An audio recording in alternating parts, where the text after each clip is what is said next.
Hello Year 7, Miss Tregelles here for your final session of the Manchester Academy's virtual reading programme. This week's focus was dystopian fiction and I was reading extracts from The Wall. If you've been enjoying this novel, why not see if it's available on the online library for you to rent out? Otherwise, make sure you're back next week anyway, as we will be reading another book next week so you can follow along again. Right, we'll start where we left off. I've got my bookmark. We're at the top of page 24. Off we go. Tracking the text using my award-winning fiction programme, Bookmark. After 2 hours at 9 o'clock, a member of the kitchen staff brings around a hot drink. Sometimes it's tea, sometimes coffee, but really who cares? It's a hot drink. It's a sign that you've done your first 2 hours. Somebody comes around on a bike, bringing a big, heated flask. The first day it was a woman, one of the cooks who came along the wall. I watched her stop for a minute or two at each post as she came. She was chatting with the defenders. I felt my eyes fill with tears. The thought that someone was going to stop and talk to me suddenly seemed like the greatest act of compassion and empathy I had ever encountered. As she got to the post before mine, where the woman next to me was on guard, I could hear both of them laughing. The sound of laughter on the wall. It felt like an intrusion from another world, and I'd only been there 2 hours. "Hello, darling, I'm Mary," said the cook as she stopped her bicycle next to me, her curly hair peeking out from under her cap. "Got your mug?" I hadn't. I put my rifle down on the bench and got the standard issue tin mug out of my backpack. She poured hot brown liquid out of the flask. "First day, isn't it? Poor thing, it always hits people hard. You get used to it though, and at least it's not raining or blowing a gale all night time, so there's always that." "I'm Kavanagh," I said. The liquid was dark brown tea, stewed and bitter, with so much sugar in it, it was as sweet as ice cream. I had never drunk anything so delicious. "I know you are, darling. Well, we'll be seeing each other at least 3 times today, so we mustn't wear out all the chat now. Keep 'em peeled."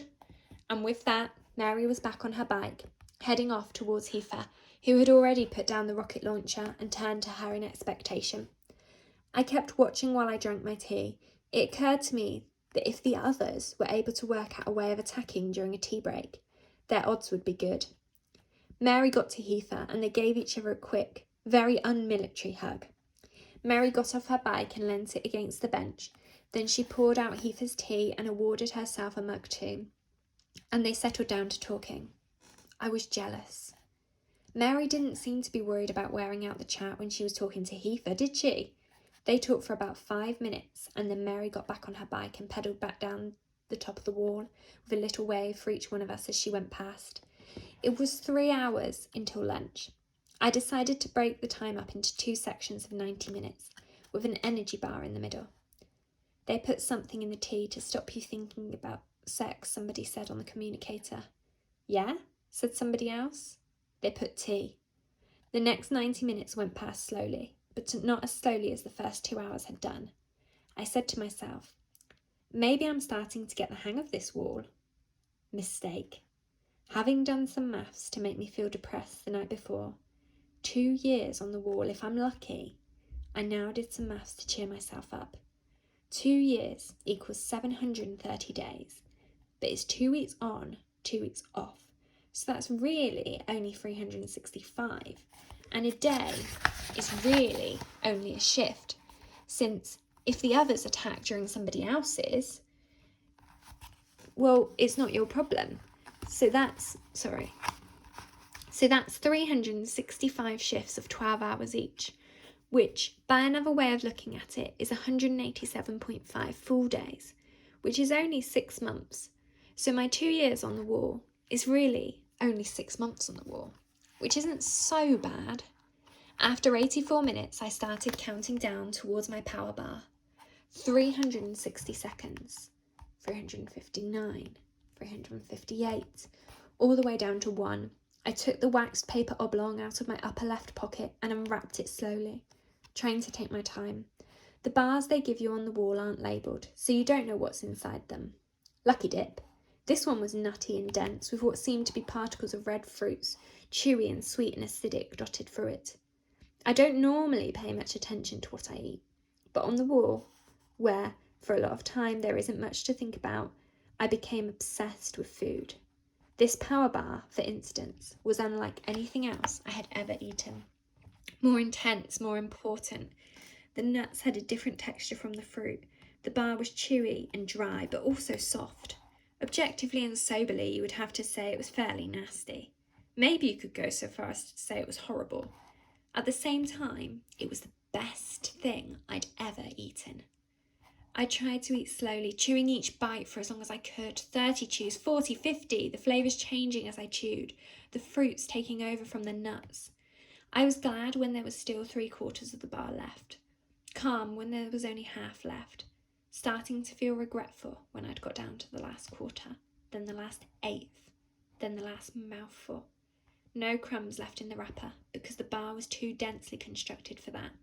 Even when I tipped it up into my mouth, chewing 50 times, 51, 52, see if I can get to 60. Nope, there's nothing left. Nothing in my mouth except saliva and a faint tang of dried raspberries. When I looked up from the bar, the captain was about 100 metres away, walking towards me. I say walking, that was significant. Most of us trudged or shuffled along the wall, and almost everyone, almost all the time, moved with their heads down. We, all of us, spent time enough looking out at the sea. You put off as long as you could the moment when you had to turn your attention outwards. Head down, eyes down, nothing good to see if you looked up. The captain wasn't like that. He stood straight and looked around him when he walked, or at least most of the time he did. On this occasion, he was looking directly at me. He was wearing his uniform outers, which were bright green because the defender's uniform is the opposite of camouflage. Instead of trying to hide from an enemy, we're trying to be as visible as possible to the others and to ourselves. The idea is that it will scare them and reassure us. The captain, for his part, certainly did look scary enough, or reassuring enough, depending on your point of view. I took my eyes off him and pretended to scan the horizon. Nothing to see. I wouldn't have minded a boatload of others just to break the suspense. "Kavanagh," he said when he arrived. His voice was deep and naturally severe. He was one of those men whose default mode sounds like an order or a rebuke. "Sir?" So we're going to stop there. That is the end of our dystopian fiction sessions. So come back next week for your next book. Take care. Thank you. Bye.